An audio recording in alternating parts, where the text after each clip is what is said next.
Hey, my name is Jamie Ward. I am a student at UNCW. I'm a senior elementary ed major graduating in December. And my question is, how has some of your biggest difficulties in life or biggest challenges pushed you closer to God? And how did you remain faithful to Him during those hard times?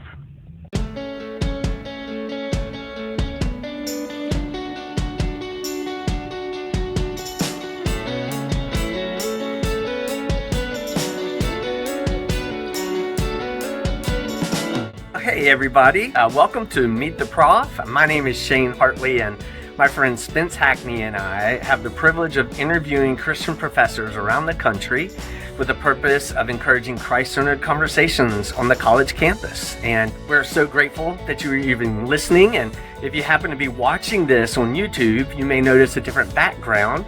I'm at my mom's house in Nashville, Tennessee for her birthday, and thought I'd introduce the video here. So there's many things I appreciate about Joe Brazel. He is a professor of accounting at North Carolina State University, and he has an amazing story of dealing with a severe health problem that actually drew him closer to God instead of further away from God. I think you're going to enjoy getting to know him. So before we get started, if you would take time to subscribe or follow wherever you're listening or watching this podcast, that'll help us get it out to more people. And without any further ado, here's our interview with Joe Brazel.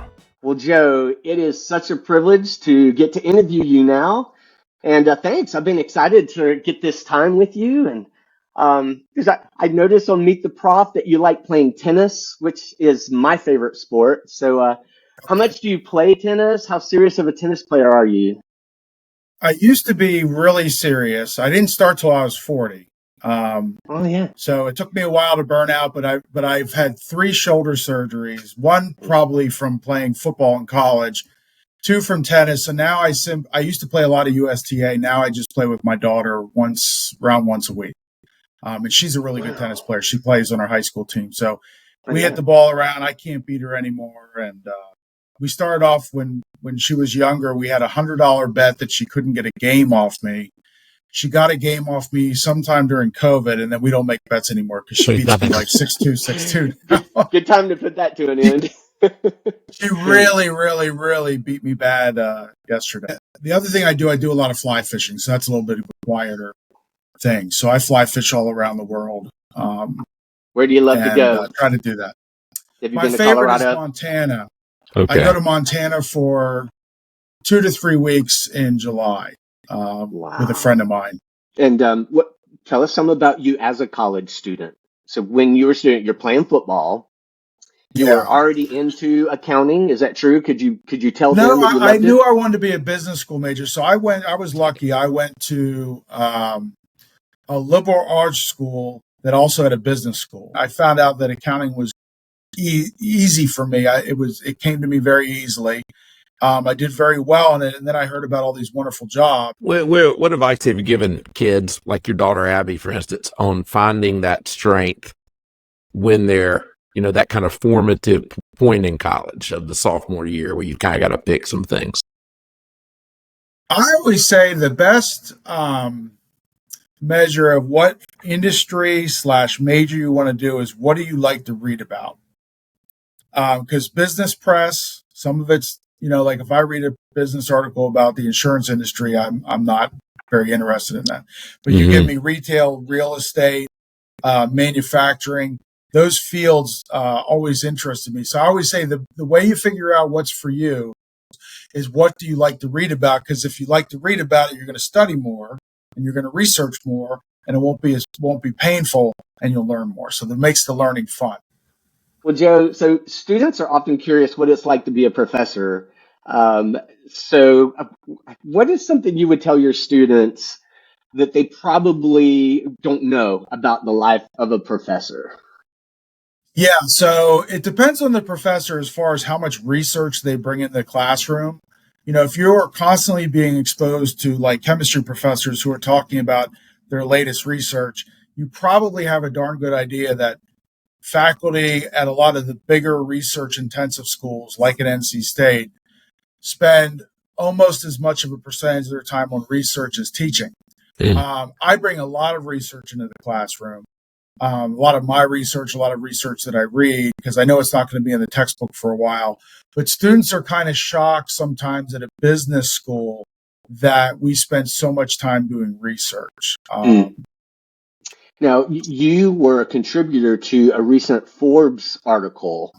The article I read had to do with employers in mass letting their employees work at home through COVID, seeing some great benefits of that, and employees loving that. And then now, years later, we're starting to see like a whiplash back effect where employers are saying, hey, we need some more accountability, come back into the office, come back to the office. So, like, how did you contribute to that in your What own I field? thought was interesting about that paper, it was actually presented at a conference at NC State. And what was most interesting about the paper is the companies that are recruiting employees aren't saying remote is impossible, but they're not committing to it in words in any shape or form. Because what they're finding, like you said, is that backlash of, hey, you told me, and then it's a big problem. So they're open to the possibility a day a week, 2 days a week, but they're certainly not going to make any kind of contract with it where they have to follow through and are held to that standard. And that's what they found, I think, on a lot of the prior ones was, we talked about remote being a possibility in our job ad. And then 2.5 years later, we want people back in the office and people are saying, wait a minute, I didn't sign up for this. So it's the reluctance to commit to it that companies have right now. I was watching a show and it said, if it can be outsourced to Boulder, it can be outsourced to Bangladesh. So be careful if you are not needed to be in the office that, they can find smart people elsewhere. So be careful about that. Students are often very curious about the personal lives of professors. And on our podcast, we're talking to Christian professors and letting students know about your own spiritual journey. So can you tell us, how did you become a Christian, and where were you, like, especially during your college years, spiritually? So it's a long journey. So I grew up in a Christian household, although a split Christian household. My dad was Catholic and my mom was Presbyterian. She was persuasive enough that we were raised Presbyterian. So all the way through, my earliest years through high school. And then, I would say during my college years, I probably went away a little bit. I wasn't a regular churchgoer. I didn't change my beliefs, but I changed how much I devoted to it. And I will say, I go to one of the churches that my daughter goes to that a lot of NC, and it's just amazing seeing kids that are 19, 20, 23, 24 years old with so much faith. And they just look a lot happier than maybe I was during those years. So essentially through college, it was a very secular experience. I went to a Lutheran school, but it was very secular. We had illnesses in my family. I had a severe neurological problem that's cleared up quite a bit. But that was a 6-month adventure where I was barely able to leave the bed. And instead of turning the wrong way or turning against God, I came back. I could have been angry. I normally would think I would be the person. I had a little bit of a short fuse, but I found myself amazing that I was, instead of saying, oh, how can you do this? I was like, can you help me? And that was the biggest change in my life, was going through that problem. I always tell God when I'm praying, I'm like, one of these days I'm going to say thank you for giving me that neurological disorder for 6 months. And I thought I was dying. I thought I had ALS. I was getting tested everywhere. And basically my whole body was just shaking and shuddering, and I couldn't sleep. I slept for about an hour a day for several months. It was rough. So, and then now, I'm to the point now where I openly talk about it. I'll ask people. I'm more open about my faith. I tell people in emails, I'm praying for you, and I really am. Wow. And so now I'm at a nice state where I've never been happier, and I have peace. I have less anxiety than I ever had. I'm a better father. I'm a better husband. I'm a better teacher. I see myself as being a servant to my students versus them being in the way of things I want to do. So it has really, really helped my life in every way possible. Yeah, you mentioned you're a servant to your students. And it seems like a pattern we've heard in these interviews, which I don't think as a student we ever quite think our professors have our best interest at heart in some level. Tell me how your faith has kind of helped you serve your students better.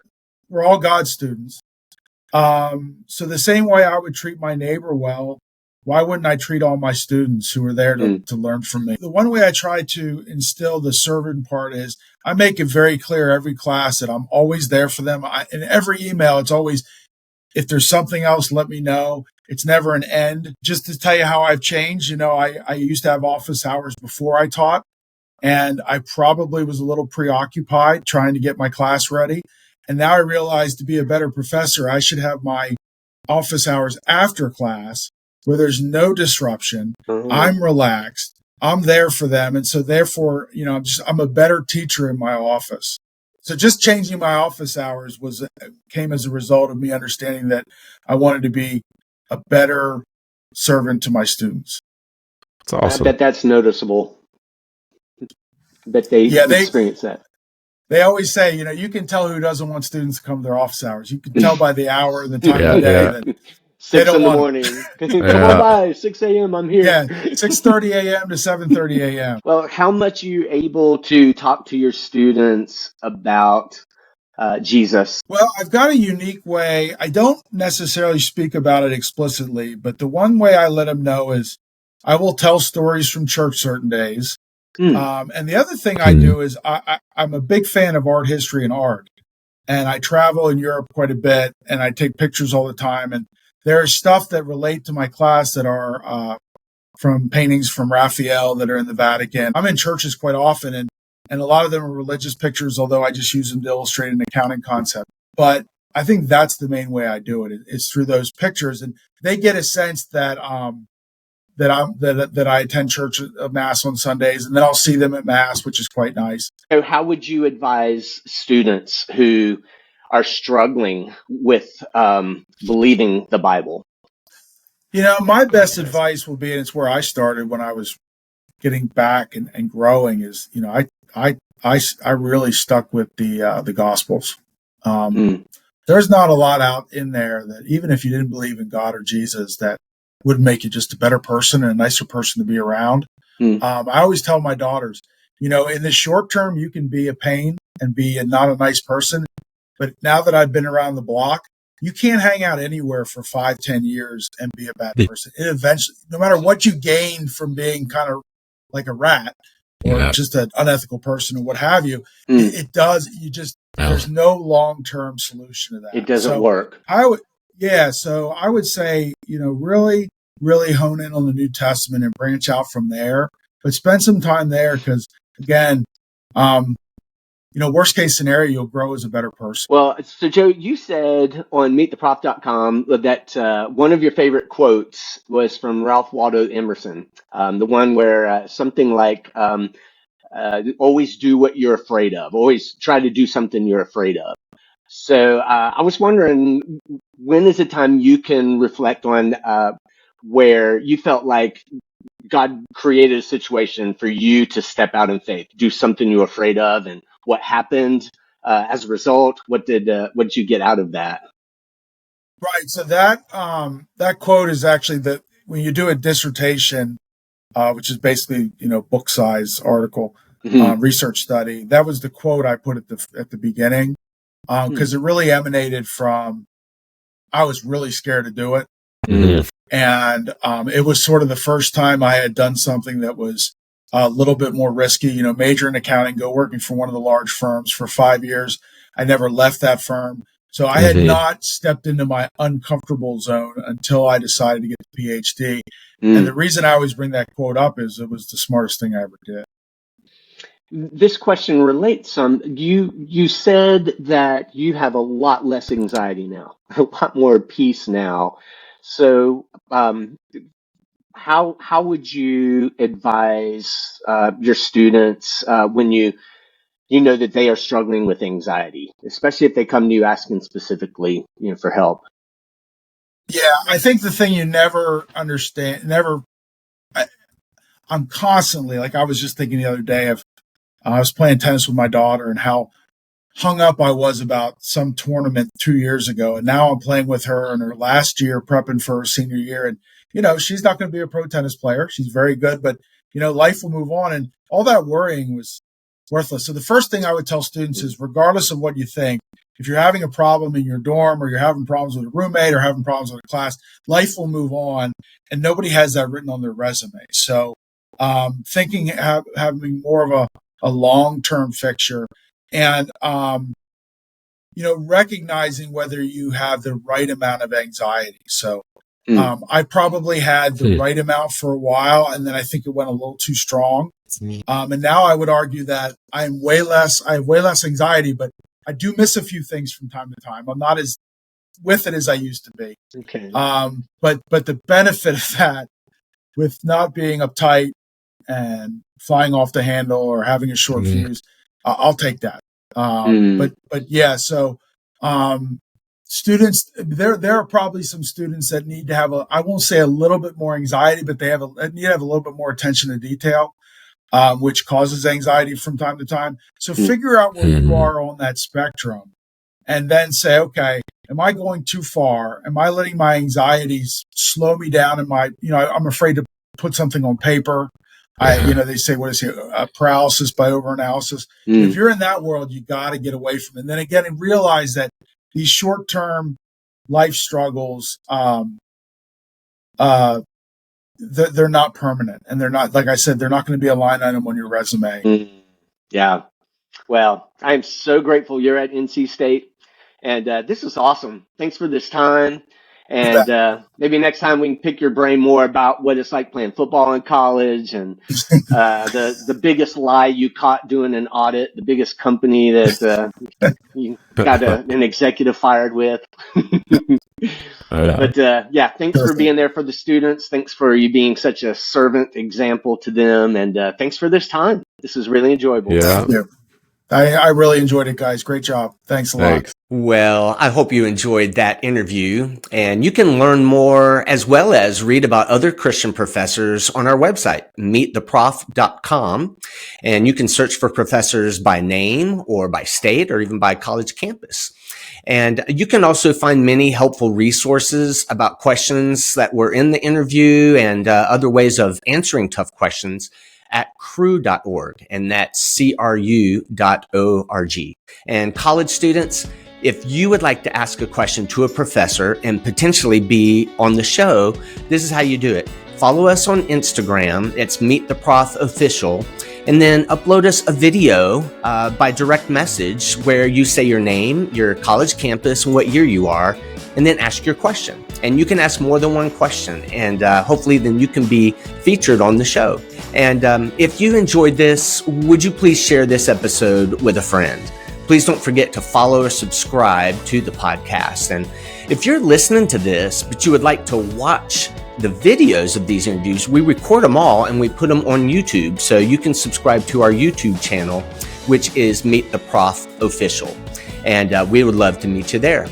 And lastly, if you would like to financially support our Faculty Commons ministry with Cru, you can do so online by going to give.cru.org/0424344.